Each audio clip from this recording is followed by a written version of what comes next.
نحمده ونصلي على رسوله الكريم أما بعد فأعوذ بالله من الشيطان الرجيم بسم الله الرحمن الرحيم. Marriage is a social institution as old as the human race itself. It may be defined as a relation between a man and a woman that is recognized by custom or law and creating certain rights and duties both in the case of parties entering this union and in case of the children born of it. Marriage has therefore two main functions to perform. It is a means adopted by the human society for the fulfillment of sexual desire in a respectable manner, and it furnishes a mechanism by means of which the relation of a child to the community is determined. Islam recognizes this institution and accepts it as the basis of human society. The Holy Quran has, in so many verses, pointed out the different purposes of marriage. Verse 21 of Surah Rum states, أعوذ بالله من الشيطان الرجيم بسم الله الرحمن الرحيم ومن آياته أن خلق لكم من أنفسكم أزواجا لتسكنوا إليها وجعل بينكم مودة ورحمة إن في ذلك لآيات لقوم يتفكرون. And of his signs is that he created for you from yourselves maids that you may find tranquility in them, and he placed between you affection and mercy. Indeed, in that are the signs for people who give thought. In this verse, it has been said that female is not inferior to the males. Both man and woman have the same soul, and the purpose of marriage, therefore, seems to be the union of the two souls, which are one in a sense. The separate existence of man and woman is unnatural state that changes into the natural state when they are united by marriage and are thus brought close to each other physically, mentally, and emotionally. The Holy Quran stresses upon the people to marry, as it is the most effective means whereby one can lead a virtuous life free from immorality. Hunna libasun lakum wa antum libasun lahunna. They, your wives, are as a garment for you, and you are as a garment to them. Verse 187, Surah Al Baqarah. Husband and wife are therefore for mutual support, for mutual comfort, and for mutual protection, fitting into each other as garments fit into each other. The Holy Prophet ﷺ declared that nikah is his sunnah. And at another place, the Holy Prophet said, إِذَا تَزَوَّجَ الْعَبْدُ اسْتَكْمَلَ نِصْفَ الدِّينِ فَلْيَتَّقِ فِي نِصْفِ الْبَاقِي. One who is tied in the holy knot of nikah completes half of its faith and observes piety in the rest half. How important is this nikah?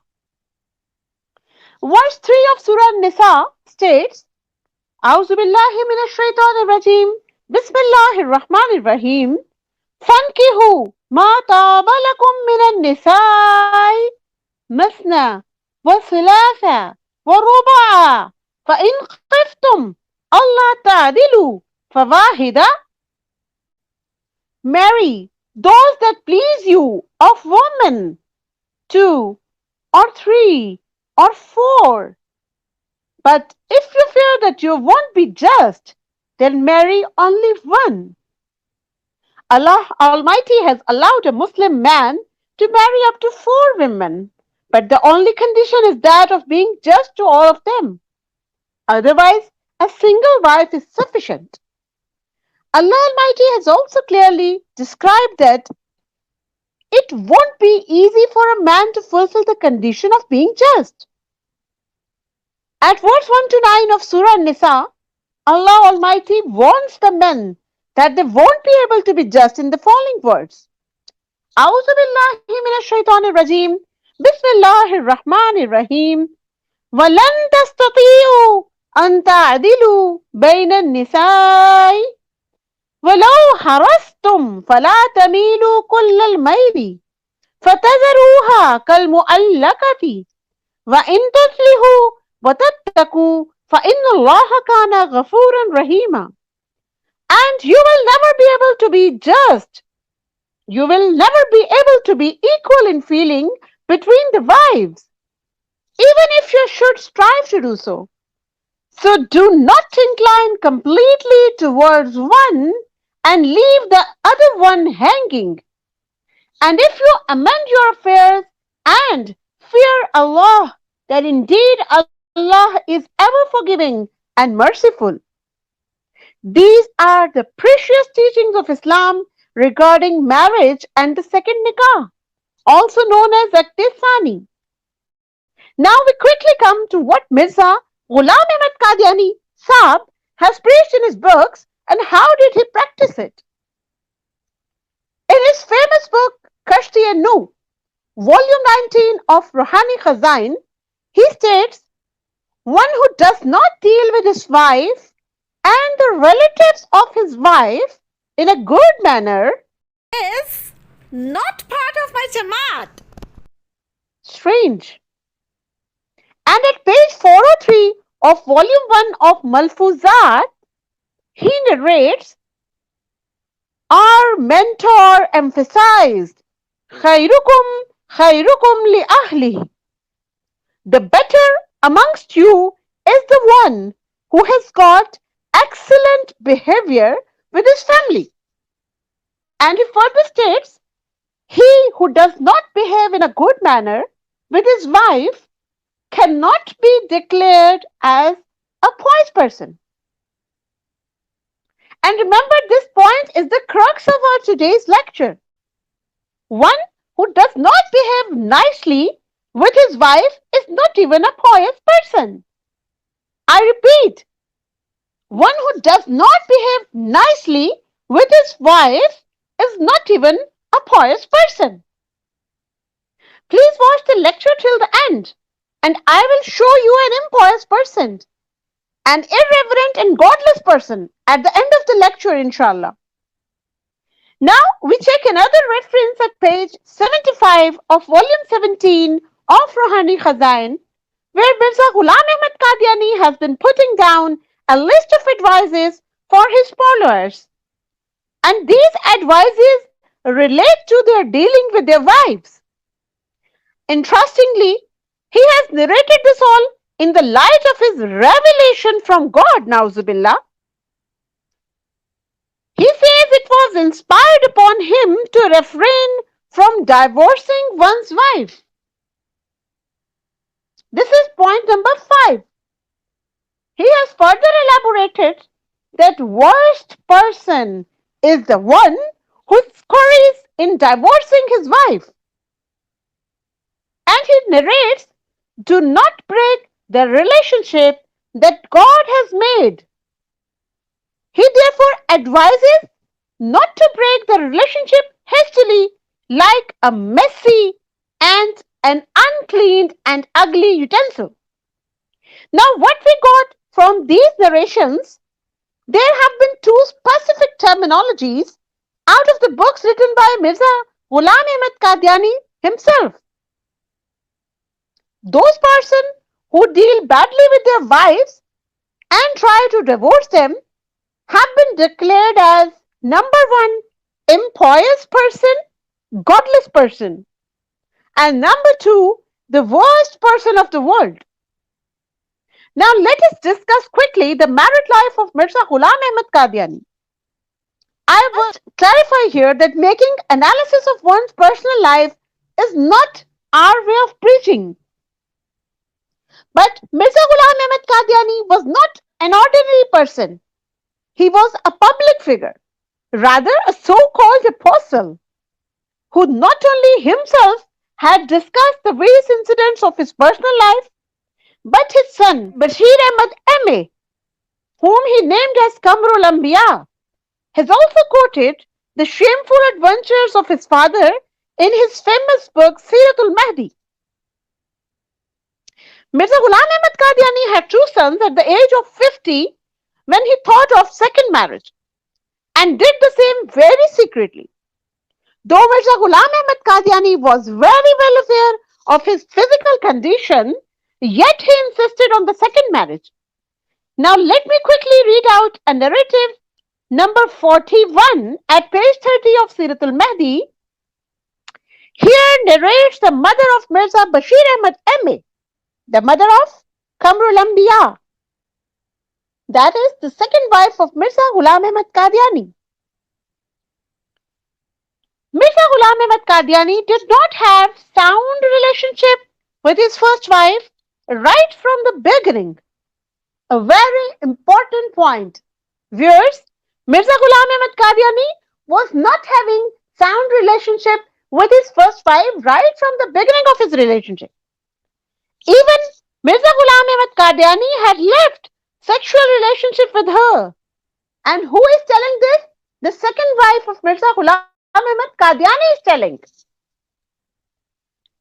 And only used to contribute towards the financial needs of hers. After marrying me, Hazrat Saab conveyed her that whatever happened up till now was okay. But now, if I do not do justice with both of my wives, then I'll be held liable. So, either take divorce from me or absolve me from any rights arising out of our married life, and I will keep on bearing your expenses. And she, the second wife, replied that what will I do after divorce? Just fulfill our expenses and I absolve you from the marital rights.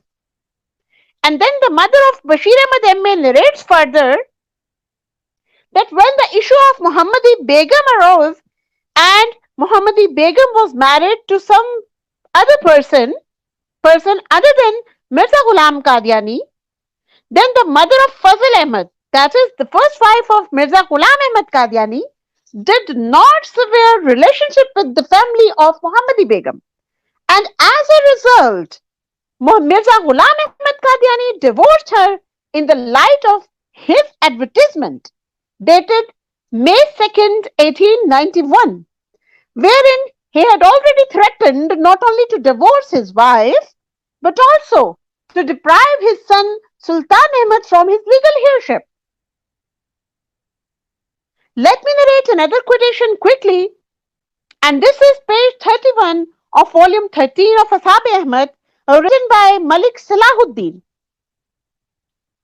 Let me tell you that Malik Salahuddin was a very close companion of Mirza Ghulam Ahmad Qadiani, who accompanied him almost during all his formal and informal journeys. And this narration is also quoted by yet another Jat Hafiz Saab. Mirza Ghulam Ahmad Qadiani told Mirza Ismail Beg that he was going to Delhi for his second marriage, where rukhsati and walima ceremonies or functions were supposed to be held. And he directed him not to let anybody know about it. Point to be noted that he was keeping the marriage very secret.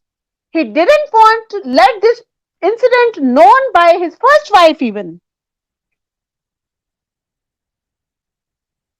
And then he writes, do not let anybody know about it till I write a letter to you.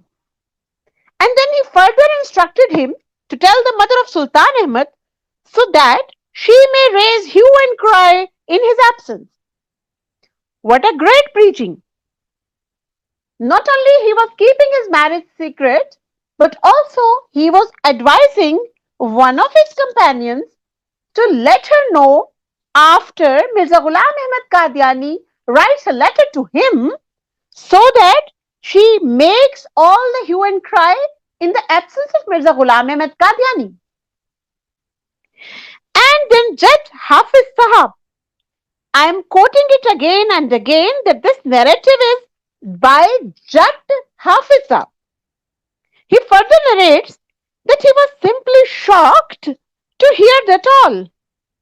And why was he shocked is explained further because he was very well aware that Mirza Ghulam Ahmad Qadyani was not in a position to have a happy marital life. And he had been searching for different prescriptions from various physicians since long. Say, who is telling this? A close companion of Mirza Ghulam Ahmad Qadyani.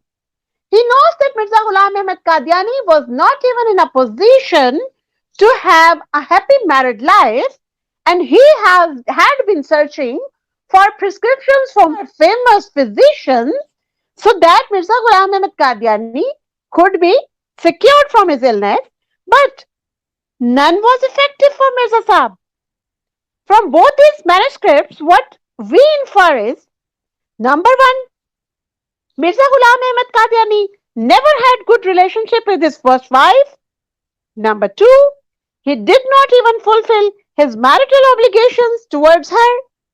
Number three, after marrying to Nusrat Jahan Begum, he forcefully asked his first wife to absolve from the physical relationship, and please keep in view that she was not left with any other option. As in that case, Mirza Ghulam Ahmad Qadyani would have divorced her. Number four, Mirza Ghulam Ahmad Qadyani did the second marriage very secretly. Number five, Mirza Ghulam Ahmad Qadyani was not even in a position to lead married life when he got married to Nusrat Jahan Begum. So he was not only dishonest to his first wife, but also to the second wife. He divorced his first wife on a very simple issue. Now let's recall what Mirza Ghulam Ahmad Qadyani has referred. Such people who resort to above aspects as the worst people.